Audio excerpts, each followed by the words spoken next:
Welcome all, my name is Raj Barge, am co founder director of Raj computer education. आज आपण उन्नती फाउंडेशनसाठी जे आता रिकन्सिलेशन स्टेटमेंट है ना ते बघणार आहे. ठीक है, हम लोग क्या करते हैं, रिकन्सिलेशन स्टेटमेंट कैसा काम करता है ना ये देखने वाले हैं. तो इस प्रॉब्लम के हिसाब से रवि कमेंस्टेड बिजनेस, मतलब रवि ने बिजनेस चालू किया तो 2 लाख कैश लिया, उसने कैश डाला एज ए कैपिटल. उसके बाद उसने कुछ बैंक में ट्रांजैक्शंस किए, तो ये बैंक में किस ये तारीख 1 तारीख को 3 ट्रांजैक्शंस हुए, 2 तारीख को 2 हो गए, लेकिन उनका वैल्यूएशन मतलब उनका क्लियरिंग डेट यहाँ इस हिसाब से था और ये वहाँ पे पैसा था. तो पहला क्या किया, डिपॉजिट कैश किया. नहीं, पहला ये कमिंग बिजनेस का 2 लाख का एंट्री करते हैं. लेकिन एंट्री कैसा करेंगे, एंट्री करने के लिए हमको पहला चालू करना पड़ेगा टैली प्राइम. तो यहाँ पे टैली प्राइम को मैंने क्लिक कर दिया और यहाँ पे देखो वो ओपन हो रहा है. डबल क्लिक करने के बाद आपको टैली प्राइम ओपन हो जाएगा. टैली प्राइम ये टैली ईआरपी का नेक्स्ट वर्जन है, जो मोस्टली ऐसा ब्लू कलर में दिखता है. ऐसा स्टार्टिंग में काफ़ी बार लोड होने का टाइम लगता है. तो मुझे कंपनी क्रिएट करना पड़ेगा. तो मैं यहाँ पे आ गया, style sorry company create. Create में मैंने बोल दिया, ठीक है, मैंने क्या बोल दिया, बैंक रिकन्सिलेशन स्टेटमेंट. अच्छा, बैंक रिकन्सिलेशन स्टेटमेंट आपका कंपनी का जो स्टेटमेंट अकाउंट है उसके हिसाब से काम करता है. ठीक है, मुझे ऐसा नाम देना था, मैंने दे दिया. ये मेरा ट्रेनिंग सेंटर चिंचवड़ में है, पवना नगर, चिंचवड़ गांव. ये स्टेट कौन सा है, मेरा स्टेट है महाराष्ट्र. यहाँ पे आ गए, क्लियर. अब इसके बाद यहाँ पे आके सेव कर दिया, कंट्रोल एस कर दिया, सेव हो गया पूरा, इसमें कोई प्रॉब्लम नहीं है. अब इसके बाद मैं क्या करना चाहता हूँ, मैंने यहाँ पे टैली में आ गया और मैंने यहाँ पे BRS बोल के डाल दिया. तो सबसे इम्पोर्टेंट चीज़ क्या है, आपको अकाउंट ओपन 2 लाख रुपए का क्या करना है, रिसिप्ट का एंट्री करना है एज कैपिटल. तो मैं यहाँ पे कैश रिसिप्ट में आ गया. तो देखिए, ये देखो यहाँ पे रिसिप्ट आएगा F6. यहाँ पे मैंने बोला मुझे कैश मिला है, तो क्वेश्चन कम्स कितना मिला है, किस चीज़ के लिए मिला है. तो मैंने कंट्रोल C करके यहाँ पे कैपिटल अकाउंट बोल के डाल दिया. तो मेरा ये कैपिटल अकाउंट है. कितना आ गया, 2 लाख. तो 2 के बाद 1 2 3 4 5, ये 2 लाख हो गया. सेव कर दिया. अब उसके बाद मेरा मेरा एंट्री क्या हो रहा है, देखो मेरे को क्या हो गया, 1/4 को मैंने डिपॉजिट किया. डिपॉजिट कैश कितना हो गया, 50,000 रुपये. बराबर, कैश डिपॉजिट किया, बराबर है. तो मुझे कैश डिपॉजिट किया मतलब उतना मेरे पास कैश बढ़ गया. तो मुझे अगर बैंक में कोई कैश डिपॉजिट करना है तो मुझे बोलना पड़ेगा F4. तो बराबर है. अभी देखो यहाँ पे, अगर मैं यहाँ पे ऊपर कैश लेता हूँ, ध्यान से देखो, फिर मुझे कोई ना कोई बैंक का नाम चूज़ करना पड़ेगा. तो मेरे पास यहाँ पे शायद बैंक का नाम मेरे पास क्या था, SBI था ना, SBI था. तो मैं यहाँ पे अकाउंट नहीं है, तो मैं यहाँ पे क्लिक करूँगा, मैं बोलूँगा SBI. मोस्टली इसका अकाउंट नंबर रहता है. तो मान लो मेरा अकाउंट नंबर है 129292.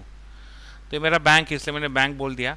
इसमें काफ़ी बार बैंक में एक ओपनिंग बैलेंस रहता है, तो आप यहाँ पे ओपनिंग बैलेंस डाल सकते हो एट द एंड. ठीक है, बैंक रिकन्सिलेशन में आ गया. तो यहाँ पे क्या किया, मैंने 50,000 रुपीज़ यहाँ पे डाल दिया. तो देखो यहाँ पे मेरे पास पहला कैश इतना था, बराबर है, और उसमें से क्या किया मैंने, 50,000 बैंक में डाल दिया ना. मैं एक बार कंफर्म करने दो कि क्या किया है मैंने, डिपॉजिटेड कैश. हाँ, मतलब कैश डिपॉजिट किया. तो ये मेरा जो 2 लाख रुपए है, अगर मैं उसमें से 50,000 बैंक में भरता हूँ तो ये 2 लाख कम होगा क्या, ज़्यादा होगा, क्या होगा ये. अगर मेरे पास 2 लाख रुपए का कैश है, उसमें से 50,000 रुपये मैंने बैंक में भर दिया, तो मेरे हाथ में जो 2 लाख रुपए था वो बढ़ेगा या कम होगा, वो कम होगा 50,000 से. तो यहाँ पे देखो, यहाँ पे 2 लाख है, मैंने इस बैंक में भर दिया है. एंट्री करता हूँ 50,000, enter enter enter enter enter. तो यहाँ पे क्या हो गया, ये तो बढ़ गया, मतलब एंट्री सही नहीं है.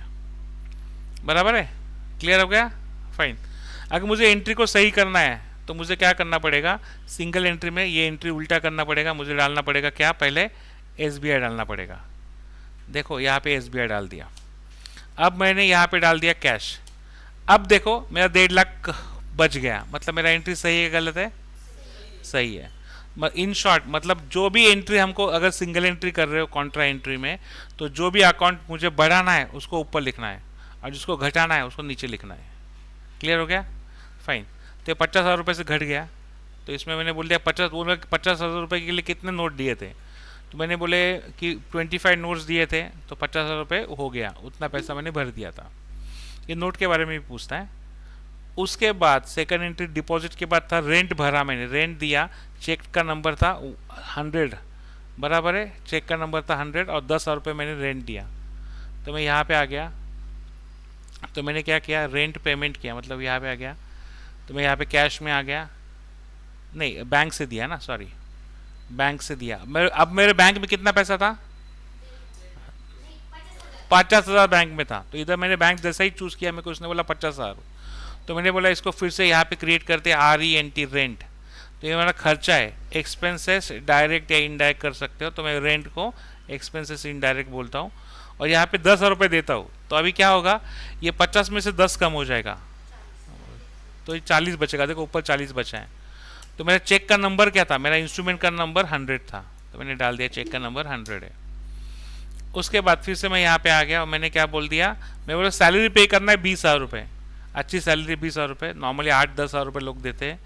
तो मैं फिर से यहाँ पे आ गया, मैंने फिर से पेमेंट में आ गया, FI किया, फिर मैंने बैंक चूज़ कर लिया और फिर मैंने यहाँ पे बोल दिया मुझे और एक अकाउंट में यहाँ पे आना है और यहाँ पे क्रिएट किया मैंने क्या, सैलरी, बराबर है, सैलरी भी मेरा खर्चा है, 2 बार रेस हो गया, उसमें कोई प्रॉब्लम नहीं है, नाम कुछ भी हो सकता है।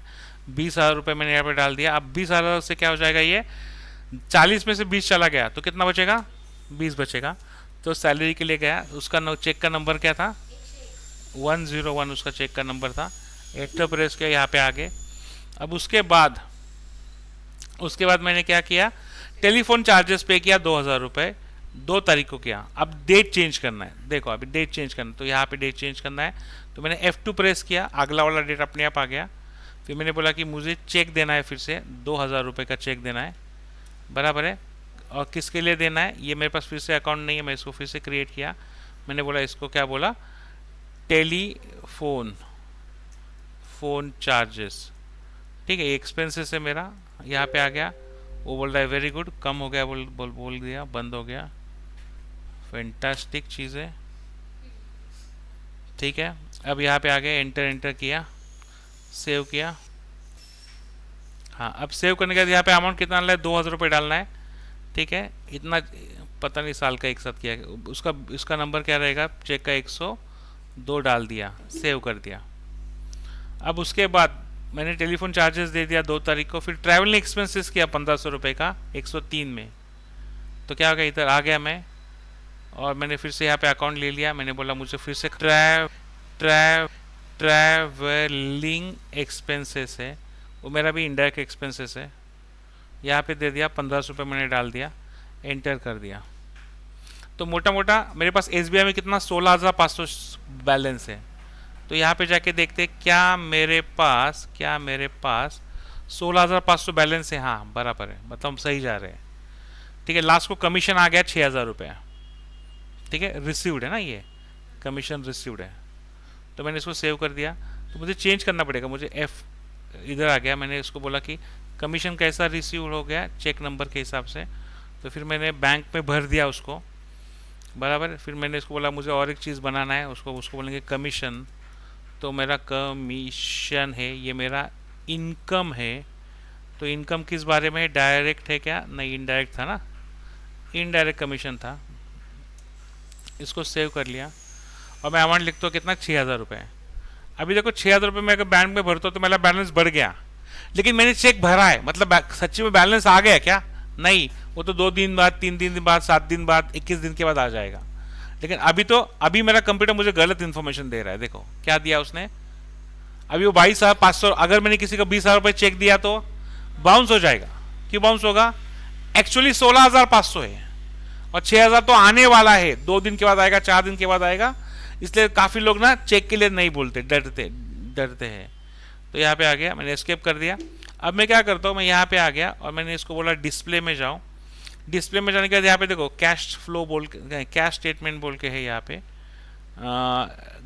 इधर आ गया अकाउंट्स में कैश एंड बैंक आ गया। तो यहाँ पे मुझे दोनों चीज़ बदलता है कि मेरे पास कैश कितना है, 1.5 लाख मेरे पास कैश है, और बैंक का कितना पैसा, इतना है, लेकिन ये एग्जैक्टली क्लियर नहीं है, मतलब इसका गारंटी नहीं है इतना पैसा है क्या नहीं है। तो इसको चेक करने के लिए मैं यहाँ पे एंटर प्रेस करता हूँ और जैसा ही मैं इस चीज़ को फिर से एंटर प्रेस करता हूँ, यहाँ पे मैं आ जाता हूँ, बराबर है। और आप यहाँ पे जाके कंट्रोल R प्रेस करेंगे, ये देखो रिकंसिलिएशन दिख रहा है, अल्ट आर प्रेस करेंगे तो यहाँ पे रिकंसिलेशन चालू हो जाएगा।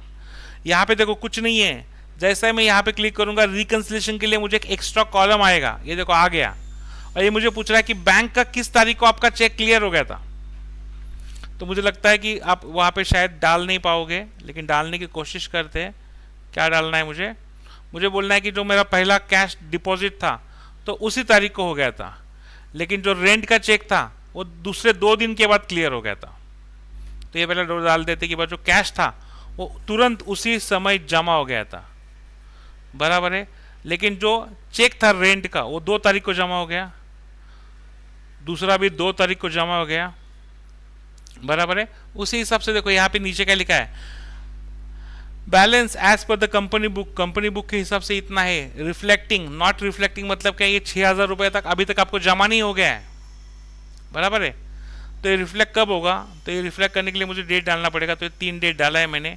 फिर 1 तारीख को ये इलेक्ट्रिसिटी बिल 1/5 को क्लियर हो गया, मतलब 1 महीने के बाद क्लियर हो गया। ये भी 2/5 को क्लियर हो गया, मतलब भाई इतना तो यहाँ तक हो गया है, लेकिन ये 1/5 को क्लियर हो गया, और ये क्या हो गया, ये 2/5 को क्लियर हो गया, और ये 6,000 रुपये भी 2/5 को क्लियर हो गया, बराबर है। तो ये इनके डेट्स हो गए। जैसे ही डेट्स होंगे ना तो ये देखो बैलेंस नीचे का यहाँ पे चेंज हो जाएगा। एक्सेप्ट कर लिया तो ये चेंज हो गया। तो अब मुझे ये जगह मैं फिर से इसको रिकंसिलेशन बता रहा हूँ तो यहाँ पे कुछ नहीं दिखाएगा। ये देखो 1 2 3 दिखा रहा है, मतलब क्या है, ये अगले महीने में आएगा। लेकिन अगर मैं इसको सेव किया, अगर मैंने इसको एंट्री ही आगे कर दिया, बराबर है, इसका एंट्री आगे कर दिया, मतलब करंट डेट क्या है, 2 अप्रैल है ना। मान लो मैंने मई के बाद जून आता है, जून का एक एंट्री किया, 1 रुपये का एंट्री किया, जो अपने सिलेबस में नहीं है, लेकिन अगर मैंने एंट्री किया तो क्या फ़र्क होगा। देखो मैं रिसिप्ट का एंट्री किया, मेरे पास लॉटरी लग गया, नहीं मुझे फिर से कमीशन आ गया, बोलते कमीशन आ गया सिर्फ 1 रुपया, बोला है। इसको कच्चे का व्यवहार बोलते हैं। कच्चे का व्यवहार मतलब क्या, अगर किसी ने भी लिख दिया कि मेरे को कमीशन 1 रुपया मिला है, इसका मतलब 1 रुपया नहीं रहता है, 1 लाख रुपया रहता है। 100 रहेगा तो उसका मतलब क्या, 1 खोखा आपको आया है। ये कच्चे में लिखते हैं। 0.5 लिखेंगे तो क्या है, 50,000 आ गया। तो मैं कभी भी आपको ऐसा नहीं बोलूँगा कि आपने मुझे 1 लाख रुपए दिया है, मैं क्या बोलूँगा, डॉट लगाऊंगा, और वो कच्चे में आपको हिसाब करवा के देते हैं। कच्चे में बिजनेस करना इंडिया में इलीगल है, अगर आप करेंगे तो आपको जेल में डाल दिया जाएगा। तो मैं आपको रेकमेंड करता हूँ कि जो भी बिजनेस है आप ट्रांसपेरेंट करो, ठीक है। बाकी आप समझदार हो। सेव कर दें, यहाँ पे सेव किया मैंने, ओके। यहाँ पे आते हमने बैंक रिकंसिलेशन में बोल दिया, और मैंने यहाँ पे बोल दिया, देखो यहाँ पे मैं यहाँ पे आ गया, यहाँ पे बैंकिंग बोल के एक नया अकाउंट है, उसको क्लिक किया। मैं यहाँ से जाता हूँ और मैं बोलता हूँ बैंक रिकंसिलेशन, और फिर SBI चूज़ करता हूँ, तो मुझे SBI के हिसाब से पूरा उसका रिकंसिलेशन आ जाएगा, ठीक है। सेव किया। अच्छा मेरे पास ना एंट्री 1 रुपये का एंट्री का कुछ तो गड़बड़ हो गया था ना, 1 लाख रुपए का, तो मैं फिर से यहाँ पे आ गया। मैंने फिर से लास्ट वाला एंट्री को रिसिप्ट में डाल दिया ना, रिसिप्ट में डाल दिया। तो मैं कैश में नहीं करता हूँ, मैं इसको चेंज करता हूँ। मैं क्या करता हूँ, ये SBI का एंट्री है, और कब का एंट्री करना है, 1/6 को करना है। सेव कर दिया। अगर मैं फिर से रिकंसिलेशन में जाता हूँ, अब बैंकिंग में जाता हूँ, फिर से नीचे आ गया बैंकिंग में, एंटर प्रेस किया, फिर से नीचे आ गया रिकंसिलेशन में, और बैंक शो किया, तो मुझे वो सिर्फ लास्ट वाला ही दिखेगा। मतलब मैं जब 6 मंथ में एंट्री करने के लिए जाऊंगा तो मेरे पीछे 2 महीने के निकल जाएंगे। क्लियर, मतलब उतना टाइम तक अपने पास पैसा क्लियर है। ये 1 रुपये का अभी तक हिसाब लगा नहीं है, तो मुझे बोलता है कि अभी आपके अकाउंट में तीसरे महीने में 6 मंथ में आपके अकाउंट में 22,501 रुपया है, लेकिन अभी भी 1 रुपया आपके अकाउंट में रिफ्लेक्ट नहीं कर रहा है। मतलब अगर हमने 22,501 रुपये का किसी को चेक दिया तो बाउंस हो जाएगा। क्यों? आपके अकाउंट में 22,500 रुपये, 1 rupees is short, because it is not reflecting it in your account, कि उसका क्लियरिंग डेट आपने डाला नहीं है, मतलब वो अभी तक क्लियर नहीं हुआ है। This is all. तो यहाँ पे रुकते हैं और फिर